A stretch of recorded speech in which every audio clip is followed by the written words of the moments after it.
Assalamualaikum warahmatullahi wabarakatuh. Halo anak-anak semua.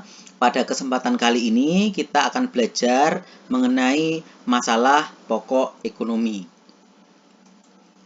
Masalah pokok ekonomi yang akan kita pelajari pada hari ini itu ada 3, yaitu masalah pokok ekonomi secara umum, yang kemudian yang kedua adalah masalah pokok ekonomi klasik, dan yang ketiga adalah masalah pokok ekonomi modern. Langsung saja yang pertama dulu, yaitu masalah pokok ekonomi secara umum.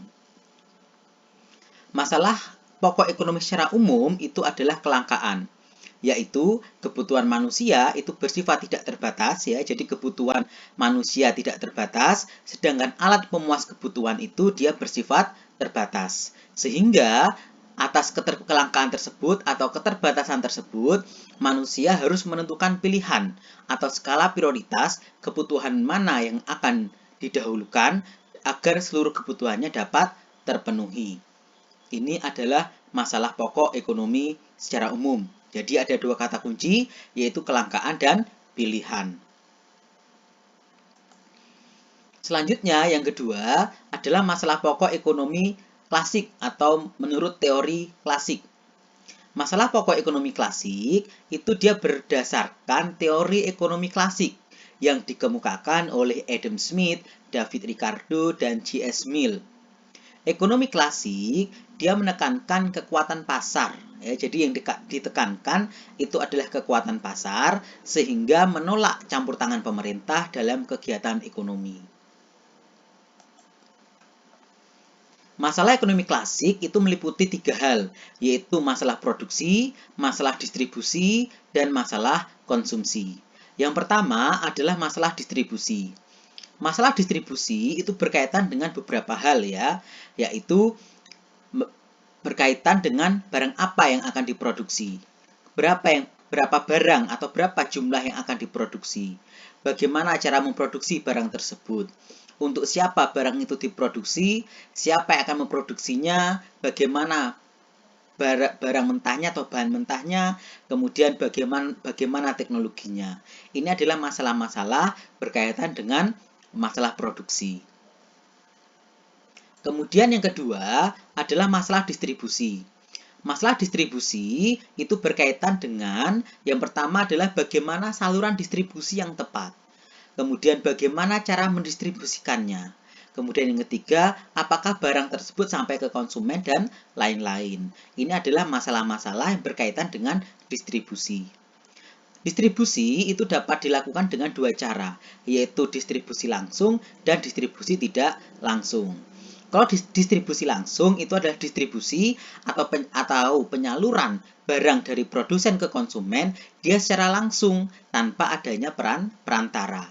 Kalau distribusi tidak langsung itu adalah penyaluran barang dari produsen ke konsumen melalui perantara. Perantaranya siapa saja? Bisa saja agen, bisa saja pemasar atau marketing, bisa juga pedagang grosir atau pedagang besar, bisa juga pedagang kecil, pedagang ecer, itu semua termasuk perantara. Contohnya barang apa? Misalnya kalau distribusi langsung, itu contohnya misalnya adalah penjual gorengan. Dia menggoreng langsung kepada konsumen. Kemudian penjual makanan, dia membuat makanan langsung kepada konsumen. Kalau distribusi tidak langsung, ya banyak. Misalnya pakaian, dia ada distributor-distributornya. Seperti itu. Selanjutnya, yang C adalah masalah konsumsi. Masalah konsumsi itu berkaitan dengan beberapa hal. Yang pertama, apakah barang sampai ke konsumen dengan tepat? Kemudian, apakah harga barang tersebut terjangkau oleh konsumen? Bisa juga berkaitan dengan masalah lain, misalnya, apakah konsumen puas akan penggunaan barang-barang dan jasa tersebut? Apakah konsumen akan membeli barang tersebut? Apakah konsumen akan membeli kembali barang tersebut? Ini adalah masalah-masalah berkaitan dengan konsumsi. Selanjutnya, untuk melakukan kegiatan konsumsi itu dipengaruhi oleh 2 faktor, yaitu faktor internal dan faktor eksternal. Faktor internal itu meliputi sikap, kepribadian, motivasi diri, pendapatan seseorang, selera, dan watak atau karakter. Misalnya saja, berkaitan dengan selera. Selera itu berpengaruh terhadap konsumsi. Contohnya apa? Contohnya kalau selera selera orang itu kan berbeda-beda. Pasti orang yang seleranya itu adalah makanan pedas, pasti konsumsinya kebanyakan makanan pedas. Orang yang seleranya makanan manis, pasti kebanyakan atau sebagian konsumsinya itu adalah makanan manis, cenderung makanan manis seperti itu. Itu adalah contoh pengaruh selera terhadap konsumsi. Kemudian yang kedua adalah faktor eksternal, yaitu ada kebudayaan, adat istiadat, lingkungan masyarakat, status sosial, keluarga, dan pemerintah.